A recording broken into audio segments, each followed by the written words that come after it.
What's up, guys? Welcome into Packers Total Access. My name is Clayton. You can check us out on packernet.com. Find me on Twitter at Packers_access. You can email us, PackersTotalAccess@gmail.com. You can text us 865-658-5824. Join alongside Emilio in Tennessee. We got Tim in Green Bay here to talk some Packers on this glorious Wednesday evening as we're getting set to take on the Jacksonville Jaguars this Sunday at noon Central Time. Really excited to dive into that as the week goes along. Obviously, Chalk Talk last night, got a lot of great feedback from it. We're going to try to do that continuously, or more consistently, I should say, throughout the season. If we got a game on Sunday, I'm going to do my best to have Chalk Talk ready by Tuesday. So we'll just call it Chalk Talk Tuesday. Obviously, Monday, for the most part, will be Victory Mondays. I think Wednesday, we'll call it kind of a Wisdom Wednesday and start diving into just some analytics and stuff, maybe some history, a little bit of that as we go along as well. But first things first, Tim, you were talking about some stuff offline there, man, about the history of the Packers. Hit us with it here, man. What is today? We got an anniversary, right? Yeah, the 103rd anniversary of the Packers becoming a pro football team. Pro Football Hall of Fame posted this from their account. Shout out to Canton, Ohio. Hopefully you let Sterling Sharp in soon. Anyways, the Packers played their first NFL game 103 years ago today, defeating the Minneapolis Marines 7-6 in a riveting game. Took place in Green Bay's third season after spending their first two seasons competing against independently run teams before joining the American Professional Football Association, now, of course, so lovely known as the National Football League. So just had to do a little history shout out real quick. 103rd anniversary of making it to the pros. So thanks, Curly. Appreciate it. I love too that their uniforms there, Tim. Like they couldn't afford everyone to have Acme Packers on the uniform, right? Yep. Which is great. And then if you look to the player to Lambeau's left, our right, got that big bandage across the nose, had his nose cracked. Looked like just what a rough bunch right there, man. I love it. And you got the kid there in the front. I don't know if that was the ball boy or that might have been their starting tailback too. You never know. Child labor laws did not exist back then. No doubt about it. Pretty cool. Emilio, you want to add anything to this, man? I love history. You guys know me. I'm going to try to keep my mouth shut because I'll talk for hours on this type of stuff. No, I mean, just the toughest of the tough right there. And I honestly, would you have been all right with it being called APFA? I don't know about that. You know, NFL rolls off the tongue a lot easier than yeah. APFA. Glad they sorted that out. Yeah, that was smooth. Nicely done back then. Definitely. Absolutely. All right, love it. Thank you for pulling that up, Tim. I love it, man. Love the history, no doubt. Sure. Really cool shot that the Packers put out. Check that out. You can see TJ with the game-winning field goal there. I love this shot. Look at the Watt in the stands. Just absolutely awesome, man. I seen that come across the wire earlier today. I think Jacob Morley might have shared it. I'm telling y'all, Jacob Morley on Twitter, at Jacob Morley, is on fire. If you guys aren't following him, you're really missing out on great content. Just does a good job of running down some analytics, some statistics that are really, really important. We're going to share some of that today on the show. Really, really good follow, like I said. But let's get to the big news of the day. Obviously, Packers had practice earlier today. And people started noticing right off the bat, as Rob Domofsky did here when he tweeted this out. He said, recently fired Jets coach Robert Saleh is at Packers practice. Long history between him and Matt LaFleur. Also has worked with Jeff Hafley. I think when they were at the Niners, they worked together there. We'll hear from LaFleur after practice if he's hired Saleh in some capacity. That's him on the far sideline watching the offense. You know, as soon as Saleh was fired, everybody started talking about bring him to Green Bay. And, you know, he said he was going to take some time off, go on vacation, that type of thing. But the reality is him and Matt LaFleur are like best friends. And I love the move. Now, when you hear Saleh getting hired, you immediately get kind of worried, okay, what's his role going to be? Because Hafley's really kind of got this thing dialed up at the moment, you know? So it makes you nervous that you don't want to ruin any kind of momentum that you may have created already. And thought this was cool that at the press conference immediately following practice, Rob Domofsky tweeted out, Packers coach Matt LaFleur said Robert Saleh will work the Packers offensive side to bring a defensive perspective. Sounds like a part-time role. Said Matt LaFleur, quote, it's a good opportunity for him and also to give us perspective on how teams might see us, how they might defend us. I think this is just an excellent move, especially when you look at it from that angle. He's not going to be on Jeff Hafley's side of the ball, breathing down his neck. He's going to simply give a defensive coordinator / head coach, defensive-minded head coach's perspective on what the Packers are doing offensively. Let's talk about this, guys. I think it's absolutely awesome. Yeah, me too. Makes a lot of sense, right? We know how things work in this business, right? It's, you look out for those who have looked out for you, and we know Robert Saleh loves this game. And it looks like it only took maybe a little over a week of vacation for him to miss being around football. And of course, you're going to go back to guys that you worked with, guys that you kind of came up with in different systems around the league. And, we were talking when we heard about his departure from the Jets. We talked in our private chats about, I kind of had a theory that 1265 would be his first stop. And it looks like it happened sooner than any of us really thought, based on what he had said after he left New York. But I think it's a good thing. I think it's a valid concern, like you said, Clayton, that you don't want to kind of jinx any momentum on the defensive side of the ball with the way Hafley's kind of been cooking lately. But honestly, I think Haf was probably as much about bringing Robert Saleh in as Matt LaFleur was or anyone else. He seems really excited about it. They've worked together previously in this game. So I think it's just going to make us better, really. It's another perspective. And I think bringing him in some kind of advisory consultant kind of role makes a lot of sense. And if you think about it, the New York Jets are paying for it. I'm sure we don't have to pay Robert Saleh a lot of money to come here and talk ball with his buddies and possibly go chase down another championship ring. So for one, I've got faith in this organization and this staff. And I don't think they even bring Bob Saleh around here unless they felt really good about having him in the fold. So I think this could pan out pretty well for us. Yeah, exactly, Tim. And Matt talked about it in his presser there. He brought him in, but when they asked him, is he going to be on the defensive side? What's he going to be doing and stuff like that? Matt's like, no, we brought him here to help out our offense and try to, be able to exploit defenses or take information from other teams' defenses and have him, kind of examine it like that and how they can beat it. Matt was, he really was adamant. Hafley's been here not even a year. He's getting in his system. I think the defense is doing great, which is true. I really do think they're doing well with where they started and where they're growing to. So I'm totally happy with how Matt, answered it and everything. Obviously, he and Saleh got in contact kind of right after it happened. They're real good friends. They roomed together in Central Michigan, right? So there's more of a brotherhood there than just an NFL job or anything like that. So why would you not want to help out your friend if, you have free time, but you love the game? So, that's where Saleh's at right now, I feel like. Definitely. Let's go to the chat here, see what everybody's saying about it. 2-0 for this says, Saleh, even being here is a pipe dream. I'll take all the wisdom he has to give this team. And that's the thing. He's not only is he coming from the perspective of a defensive coordinator in the past within the Pete Carroll coaching tree, which is obviously the defense that we're running. When you say that, like, defenses are very adaptable, right? Like you're seeing Jeff Hafley doing with all the double A gap mugging and all that stuff. That's stuff that Dom Capers did. It's what we call a fire zone blitz, right? And now he's showing the double A gap mug and playing some man too, but for the most part, dropping Preston out, dropping in Igbare out into coverage. It's what you call a fire zone blitz, where you're bringing a blitzer and you're dropping someone out of the same spot. Someone that you would normally, like a 7-tech or a 9-tech, get after the quarterback with. You're going to drop him into coverage. But there's still people that are saying you never seen this with Joe Barry. Yes, you did. I can take it. How many times last year did we say double A gap mug? Yep. Yeah. We said it all year. The difference is we've got safeties this year on the back end of the defense. Yep. And you've got Edgerrin Cooper and Eric Wilson in the lineup as opposed to Devondre Campbell as well, right? So It makes a big difference. It really does. But it's just amazing how people like jockey to try to get their narrative out there. And like I was seeing today on Twitter, it was driving me crazy. We'll talk about the pass rush here in a little bit, but everybody has now shifted their focus from Rashawn Gary to LVN. Now it's LVN's garbage. He's hot trash.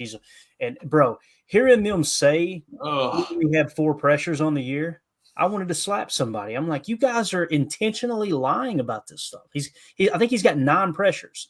You literally took his pressures and cut them in half. It's the same exact thing they did with Rashawn Gary 2 weeks ago.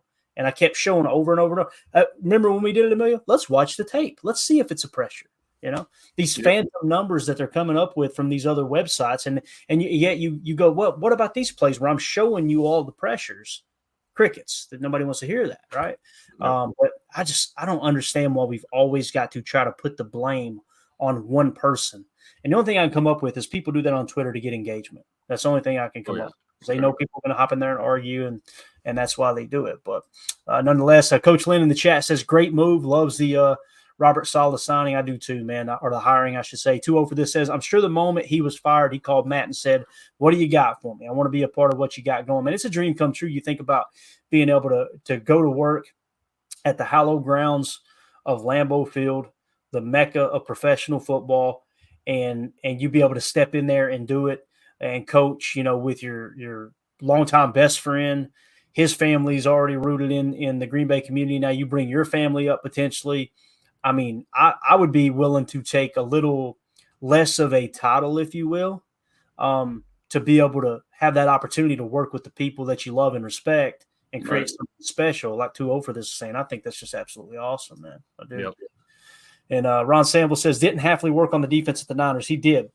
He was the defensive coordinator for the San Francisco 49ers. So if you guys remember, he actually worked as an assistant at Pete Carroll's Legion of Boom Seahawks defense, okay?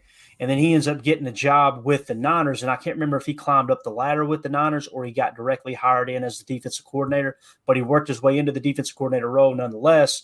So he was the DC with San Francisco that was so good, and that's how he ends up getting the job with the New York Jets. So he is one of the founding fathers, if you will, of this style of defense that Hafley's calling. Now, he likes to just kind of get four after the quarterback, just bring four and play, 7 in coverage, which we're doing that. We're just doing it by sugaring a lot up front and causing some confusion. The difference was with the Jets, he had Quinnen Williams. We don't have a Quinnen Williams on this roster. We just don't. He has C.J. Mosley. We don't have a C.J. Mosley yet, although I think Edgerrin Cooper is showing early signs that he can be that mock backer. He's also got Quincy Williams, Quinnen's brother, that's just an absolute stud at the will backer position, and we know those are interchangeable. He's also got a Sauce Gardner that was playing corner. And I think some people would probably compare Jair to Sauce. I think Sauce is better than Jair. That's just me personally. I could be wrong. But there's a lot of things that they've got in common there. But yet, to answer your question, he did work with the Niners and did a hell of a job too, man. They had some of the best defenses there. And again, I don't think Saleh going to the Jets is necessarily like his fault that it didn't work out. I'm not a big fan of having defensive-minded head coaches. That's just me. So I think it was kind of stacked against him, seeing how bad that offense was for so long. Adam Block, 2005, he was an intern with the Texans, Gary Kubiak, and then obviously he was one of the Piss Boys in Seattle, quality control coach. Then spent some time in Jacksonville, and then in 2017 he went to the 49ers as the DC. Yeah. Cool. There you go. So he was hired directly as a defense coordinator. Kyle Shanahan hired him as his DC February of 2017. Yep. Yeah. And you'll notice that Mike LaFleur, Kyle Shanahan, a lot of these guys that you hear about, Mike McDaniel that's with the Miami Dolphins, Robert Saleh, all these guys, they were embedded within that Kubiak coaching staff in Houston, like I was saying. So I love following coaching trees. I think it's absolutely awesome, man. It's just the coolest thing ever. Adam Block in the chat says, being a consultant is pretty chill and you still get paid. It's the dream. Amen to that. And then Drew D says, love having Saleh in the building. So everybody seems to be pretty well on board, man. And Jets are still paying that tab, right? Yep. Yeah. There's the way it works is there's a differential. So basically, if a team hires him and they pay him less, the Jets have to pay the difference. I think is how that works. You can't. But it's fluid right now. It's very fluid right now. So I don't know what to say, but it's like when somebody's work slows down and they have to have it slows down. They have to get that unemployment check. You know what I'm saying? Yeah. Never been there when I was younger. Yeah, winter work is fluid for you and I, Clayton. Exactly right. That's a nice. I think it's important to remember too that just because things didn't work out for Robert Saleh as a head coach with the Jets here, it doesn't mean he's not an asset to any organization that brings him in. There are some guys that are just better coordinators than head coaches. Like you alluded to, Clayton, maybe having an offensive-minded head coach and a great DC with a great defensive staff is the formula for success now, rather than the defensive-minded head coach. And that could be maybe why things didn't work out so great in New York during that experience that he had there, with the Jets. So I think it's important we look at Bob Saleh being here as a positive thing for sure. Mm-hmm. Got it. Let's see. Mr. Goat in the house says, "Sup, Pack fan? Fam, canceled all Patreons other than this one. You fellas do it right." Mr. Goat, we appreciate it, but hang around, buddy. We'll screw it up. I promise you, man. Just give it time. We will screw it up. If anybody's interested in joining our Patreon community, you can scan the QR code in the upper right. That'll send you to patreon.com/Packer fan total access. Got a really cool crew over there. We're going to answer some questions here a little later in the show that actually came directly from that Patreon. But thank you for the kind words there, Mr. Goat. We appreciate you, bub. All right, let's see. So we've heard from the fans in the chat here. We heard from Matt LaFleur. Let's see what QB1 has to say about Robert Saleh joining the coaching staff, and maybe even from an offensive perspective. At by Ryan Wood tweeted this video out from the locker room, said Jordan Love's impressions on Robert Saleh helping the Packers offense. Did you get to say hi to Robert Saleh today? I did, yes. You ever met him before today, or how well you know him? When we practiced against the Jets a couple years ago, I can't even remember if we talked much, but that's, I think, the only interaction we had before that.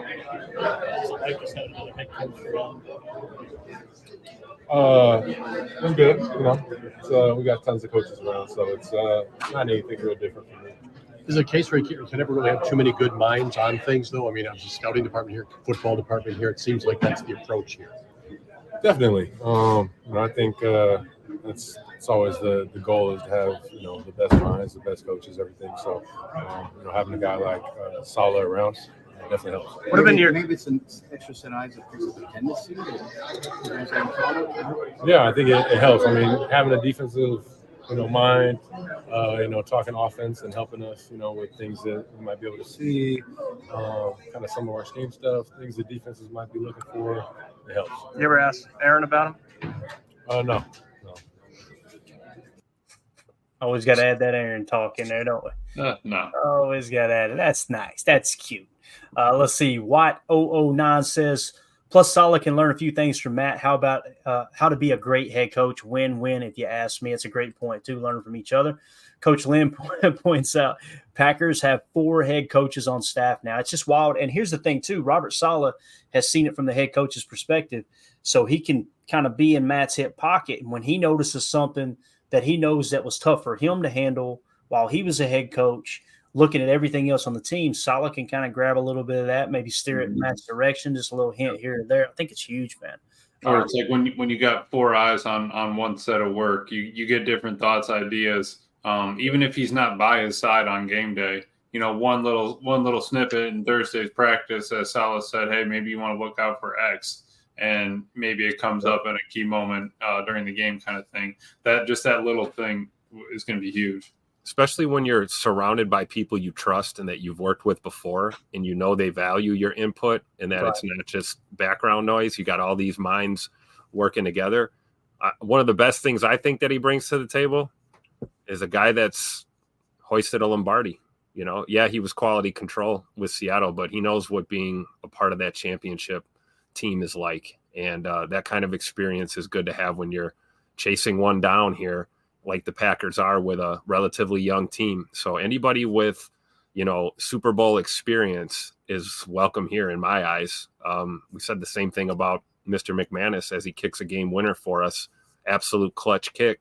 That's a Super Bowl champion right there. These are guys you want in your locker room. So I think things are looking positive for us right here in Green Bay. Yep, definitely. United Bates says it's a win-win for the Pack and Saleh. Everybody on board. I love it, man. Love the positivity here this evening. All right, so let's shift gears to a little injury. Actually, we got a signing here, and this is no real surprise. We want to mention it just out of formality.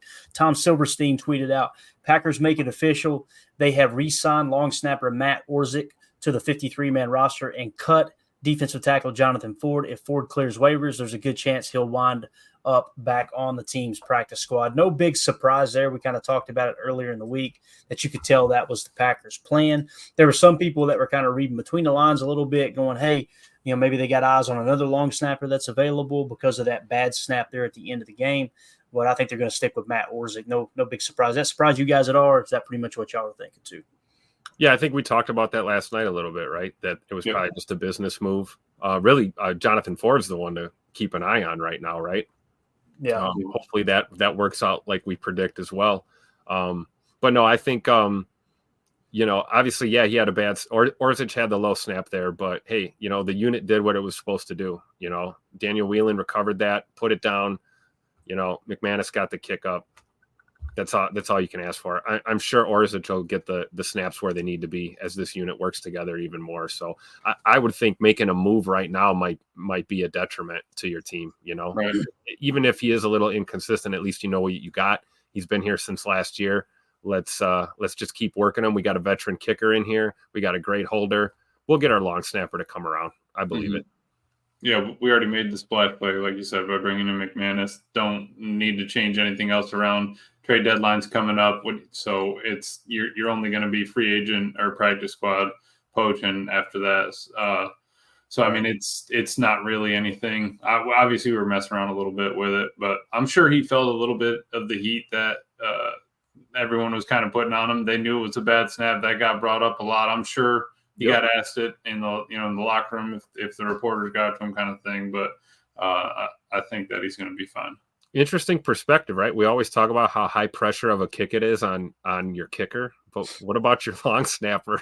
Yep. You got to be thinking your knees are a little wobbly there, and maybe he just I don't know, maybe he just thought about it too much or something. Right. That first one went so well that you get into your head and think about it too much. You lose that like the mechanics of it. Yep. Definitely. All right, let's shift gears to some injury news. Got some good news today. Rob Domofsky tweeted out Devontae Wyatt, who has been out since week 4 with an ankle injury, has returned to practice. Here's the guy. Did not participate were Quay Walker, Corey Ballantyne, Josh Myers, and Elton Jenkins. Long snapper Matt Orzik is back. Obviously, we talked about that earlier. Did they have a designation for Myers? Was it just vet rest or? I haven't heard. Well, we got the injury report. Let's see. Let's take a quick look at it here.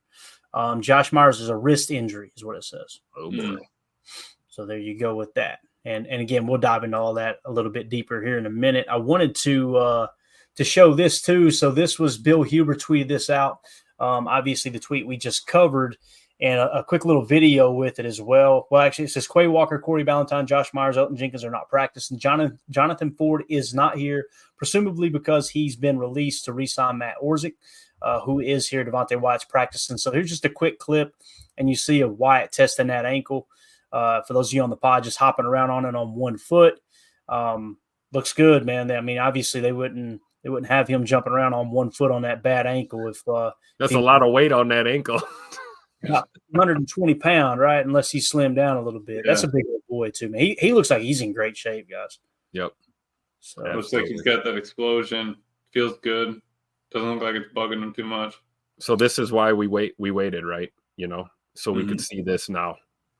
Yeah, no doubt about it, man. And the thing that worries me a little bit, not really worries, but it is something that's at the kind of at the forefront of my mind is you're getting the pass rush going big time right now. I guess we could go ahead and talk about it. I was going to save it for later. We can come back to the injury report. You're getting this pass rush really cranked up, but the reality is Devontae Wyatt was, I think, second behind Rashawn Gary in pressures when he got injured. He's got, I think he might have the highest pressure rate, and this is all according to Next Gen Stats.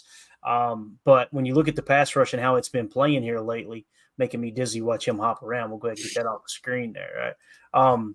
So Jacob Morley tweeted this out. The Packers are tied for 8th in the NFL in pressures with 90 and rank 11th in sacks per pass attempt at 8.77%. So you see, and all the numbers start to catch up now. And also Rashawn Gary thought this was kind of cool. Packers tweeted out Gary's moving on up. He now has 33.5 career sacks. Rashawn Gary does. That's 10th most. I'm going to repeat that. 10th most in franchise history for Rashawn Gary. He's now a top 10 sacks guy for the Green Bay Packers. Does that surprise you guys? It's crazy. I feel like that.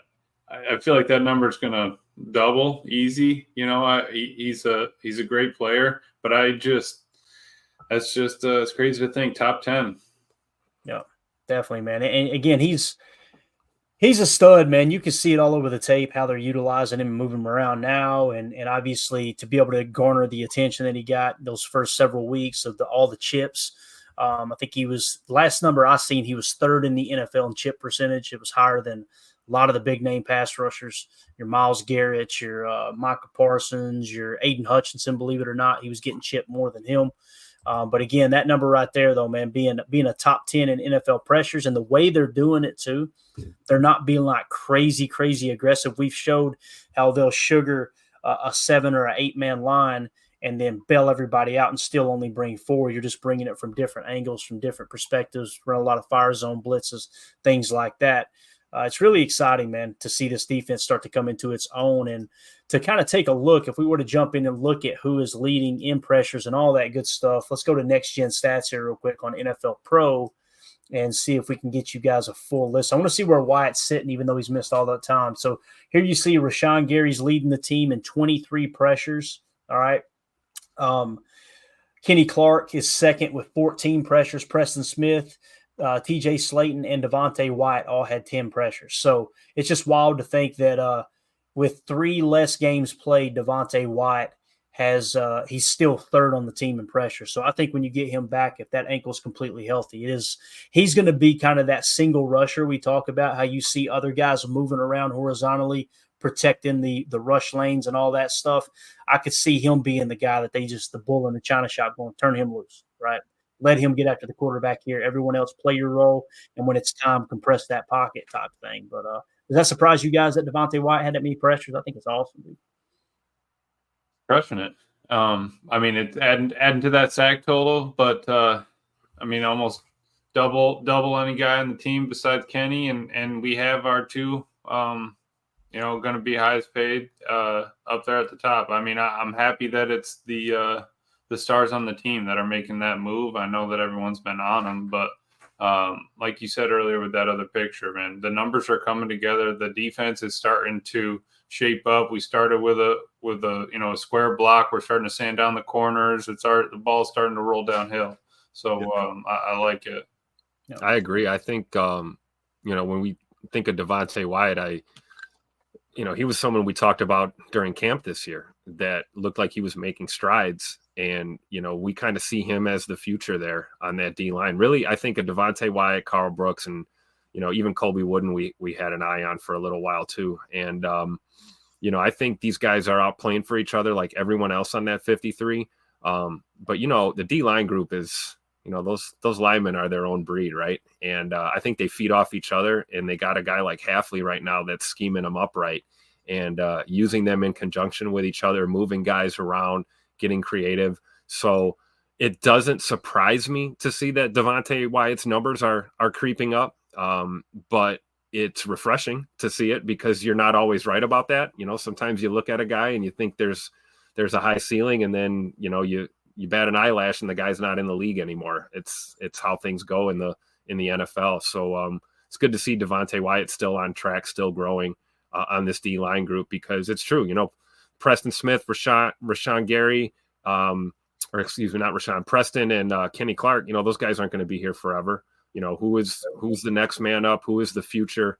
Obviously, we've got another few drafts for Goody to crush here coming up, including the one in Green Bay next year. But it's just good to know that what we have now is great, and what we're going to have in the future is going to probably be even better. And it's because of guys like I really believe Devontae Wyatt and Carl Brooks for sure in particular. Yeah, and what's really cool too is when you look at the stops, right? So if you sort by stops, you've got Keyshawn Nixon, Quay Walker, then Rashawn Gary. Those are your top 3 in stops. Okay, Keyshawn was 16, Quay Walker was 16, Rashawn Gary with 15, Isaiah McDuffie with 15, Edgerrin Cooper with 14. So what you're noticing is the defensive lineman who's gotten the most stops on the team is Rashawn Gary with 15. So he's just it happens every year. People get down on him. You look up at the end of the year and you go, holy hell, There he is. He's going to end up probably grading out in the 80s by the end of the year, same as he always does, upper 70s, lower 80s, something like that. Just steady Eddie. But again, I think this defense is they're really exciting to watch, man. What about hustle plays, hustle stops? Javon Bullard, man, that dude, if he can figure out the coverage aspect of his game, boys, he's going to be a dog too. He is. Keyshawn Nixon, 6 hustle stops. You've seen that all over the tape. McKinney with 4, Quay with 4 there as well. So like I said, just wanted to kind of hit on that real quick. If you go quarterback pressure percentage, Rashawn Gary at 13.1%, TJ Slayton at 13%. That's a wild stat. Devontae White is third at 12.3%. Kobe Wooden, 12.2%. Kenny Clark at 7.7%. You see it drop off pretty dramatically. And here's what I was talking about with LVN. The people that were saying he only had 4 pressures, he's got 9 on the year. And if you don't believe me, you can go to NFL Pro. You see where I can click on this 9. You can click on that. It will show you every single pressure he's got this year. Unlike the phantom statistics that everybody's pulling off of PFF and everything else, where they go, well, you did, PFF watched it. Why don't you watch it? Why don't you go watch it? Just saying. So anyway, NFL Pro, I'm telling you guys, it's so worth the money invested, man. It's absolutely awesome. Since we're still talking defense, let's talk a little bit of second half points. This stat is absolutely wild. So Jacob Morley tweeted out second half points allowed this year. All right. And we'll go each week here. Okay.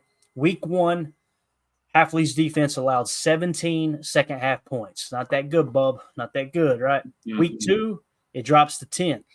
Week 3, it drops to 7. Week 4, 3 points. Week 5, 6 points. Week 6, 3 points. Week 7, 3 points. This dude, you talking about the king of second half adjustments. I mean, he is really in his bag right now.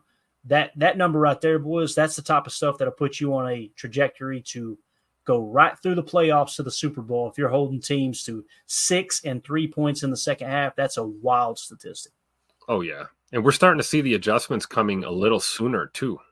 Even in the first half, we talked about like winning the middle 8 and how we haven't been doing that lately. But one thing I've noticed, it seems like in the last 3 to 4 games, really specifically, is if something's not working or we're banging our head against the wall, all of a sudden you'll see a different look. You'll see us go to that overload, or we'll split the techs. We will run a stunt. We will do things that maybe we weren't doing prior to that. And you go into the locker room at halftime and you get your tablets out and get your call sheets updated and look through everything. And then you're coming out with a new slate here in the second half. Hafley's a master at that. It's a lot of what he's seeing in that first half that's leading him to make those adjustments in the second half, which is, like you said, Clayton, helping us really close these teams out. I made comments about that on this show several times, that I feel like the one thing missing from this Packers team is really stepping on these opponents' necks, man, and just closing the door, shut the door on them and take them out of the game, finish the game. Granted, it took us, a last-second field goal to get the dub, but the reason we did is because our defense only gave up 3 points in the second half. That's why we were in that game. So definitely big salute to Coach Haff for sure. Exactly. Week one, we were in Brazil. First game of the season, first game for Haff. Week 2, we had a backup quarterback. Week 3, we had a backup quarterback. And ever since then, he hasn't allowed, 7 points or more, right? We had 3, 6, and then 3s. So beautiful. Like Tim said, and Clayton was saying, we have that kind of defense moving forward into the end of the year. Obviously, it's not going to be like this forever. He's going to give up some points in the second half. But playing this way also gave us a chance to come back 28 points in the fourth against the Vikings. Right, it gave our offense that opportunity. They weren't winded, they weren't down because we gave up 20 points and it was 50-0. So beautiful job. We see that, like, if your offense struggles a little bit at times, you have some turnovers, things aren't going right. A really good defense will pick your offense up and give them a chance to win you a ball game, and we just saw that on Sunday. No, definitely. So again, man, just making the adjustments in the second half is going to be huge for this Packers team. They're the ones that's kind of holding it together with the offense getting a little out of control with the turnovers. Obviously, you get those turnovers straightened out, the interceptions straightened out, it's game on. We're going to talk some Jordan Love numbers here in a minute. It's going to blow your mind too, man. He's doing some historic stuff, which is absolutely awesome. Let's see. David Mitchell in the chat said the defense is just beginning to show its potential with Wyatt back and the rooks continuing to grow. I really think our best ball will be in December. I completely agree. I really do, man. Again, this is first year install, and you could Matt LaFleur, if you learn how to listen, and it took me forever to figure this out, like zip it and actually try to understand what people are saying, what the coaches are saying. When Matt LaFleur said that in the locker room the other day, going with how he turned the dogs loose with the pressure packages, shows how much he trusts the players on the field. Yep. No, it's huge. That's where you know you're turning the corner, right? Yeah, you have faith to go one-on-one or single coverage outside or end up being single coverage even if you're in a zone. That's faith in the players, and that's them executing. It's him seeing week over week they've gotten better, they've learned more. He's able to add new things, different looks to the defense. The double-A mug. I mean, we didn't see any of that really week one. Can you imagine what we would have had against the Eagles if we had some of that? But it wasn't there yet. They had to. They're building up to it. They're leveling up. They're getting to that point, but it's not going to happen all in 1 week. No. All right, let's see. We had another chat in here too. Milltown Corey, good to see you, buddy. He says, hopefully Hafley doesn't become a head coach next year. That would be bad, is what he said. So here's the other thing too. If you keep Robert Saleh in-house, right, throughout the year, and all of a sudden you get into the offseason, I don't think anybody's going to be offering Robert Saleh a head coaching job. That's just me personally. I could be wrong. I don't see that happening. But there's going to be a lot of people wanting him as DC. So let's say you've got him here in Green Bay all year long, and then you get to the offseason and Hafley gets a bunch of interviews, right? And so does Robert Saleh get a bunch of interviews. And then let's say Hafley does take a job somewhere. I think it would be far-fetched to believe that he would get a job just after 1 year as DC unless they continue growing the route they're going and they finish with a top 3 or even a top defense, which that's kind of – when I hear people talk about they got the number 7 defense, I always scream out loud, what are they number 7th at? Are you guys looking at it the same way? Because I'm like, what do you mean they've got the 7th best defense? How is it that cut and dry? Scoring defense, run defense, pass defense. And the ever-precious DVOA that everybody totes around. Like, it's like what? It's not that cut and dry that you can just say they've got that best defense, in my opinion. Because there's so many different aspects. Like if you're going to tell me it's better to give up the fewest yards in the league, but not the fewest points, I'm too drunk to taste that chicken, right? If you're telling me that it's better to give up the fewest yards, but let's say you have the number 1 total yardage defense in the league, but you're 12th in red zone defense, I'm sorry. I would rather have a top red zone defense than giving up, you know what I mean? Yeah, you're the number 1 run defense, but your third down percentage is 12. Like, all right, and it's important to look at all of it, right? And when people just throw out those statistics, man, I roll my eyes, and I always say, number 6 at what? Number 4 at what? What are you talking about? What is it exactly? Like, if we're looking for a top 10 D, let's be top 10 in all those categories. Right, then, exactly. Then I guess we could make a statement like that, And that's if we look up and Hafley is top 3rd in points per play, he's top 3rd in red zone defense, he's still top 3rd in takeaways, then he's probably going to be looking at potentially getting a head coaching job because that's a really good improvement from last year to go from the 12th scoring defense to a top 3 scoring defense. That's really notable. If he got those looks, Clay, would you think that he would take them, or do you think that he'd maybe ride it out another year? 5 years ago, I would say, yeah, he's taking it. But when you see what Ben Johnson did in Detroit as OC, turning down head coaching jobs, that's what I was thinking. Yeah, he might really like it here, man. And maybe however far we go this year, whatever. Either he's got to run it back because he thinks that there's something else there, or maybe you want to 2P, whatever. Any of those options that could be there. I think that him and Matt's relationship is a little bit stronger than a 1 year wonder and then him leaving, which is something that gets me excited. I'd like to see the defense. I'd like to see him here for 3 years, before anything changes, just to kind of get that set in stone and see where we're at.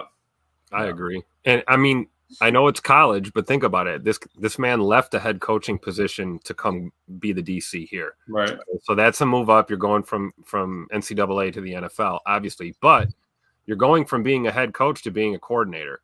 And the other end of the coin is maybe Coach Half is like falling in love with coordinating the defense right now and just loving his role and what he's able to do. Look at the progress we've made. Barely, we're not even halfway through the season yet. Things are looking up, and I got to believe that if the pieces are in place and we're going to win championships and contend for championships, I think there's a reason to believe that maybe he's not ready to just go take the first head coaching job that's offered to him, and that he may stick it out and stay a couple more seasons. So we'll see how it plays out. Yeah. Let's see here. I got another one marked. Respect oranges. Yeah, I'm going to go right after this. I appreciate it, man. I'm ready to roll here, dude. Nice. I'm prepared. Thank you for the reminder. Respect oranges says Bill Belichick also has a heart for Green Bay. Man, there's absolutely zero chance, in my opinion, that Bill Belichick takes a defensive coordinator job. But if he were to take one and they're all available, Green Bay be at the top of the list. I guarantee it, because he's just such an NFL history nut. But I said this last year going into the offseason, I felt like Bill Belichick was going to end up with the New York Giants. He absolutely has the utmost respect for the Mara family, and he's got a lot of ties there. Obviously, as the DC back in the day under Bill Parcells, that was kind of his dream job, was to get at some point to get the head coaching job at the New York Giants. I think that's on the table this coming year. If the Giants don't make the playoffs again and they offer Bill Belichick a job at the Giants, he is going to go sprinting into that job. He's going to take that. I mean, I don't think there's any chance that Belichick ends up as a DC. That's just me personally. I could be wrong, but man, he loves those New York Football Giants. But anyway, that's going to do it for hour one. For those of you listening on the pod, we will see you on the other side for hour two. Appreciate y'all.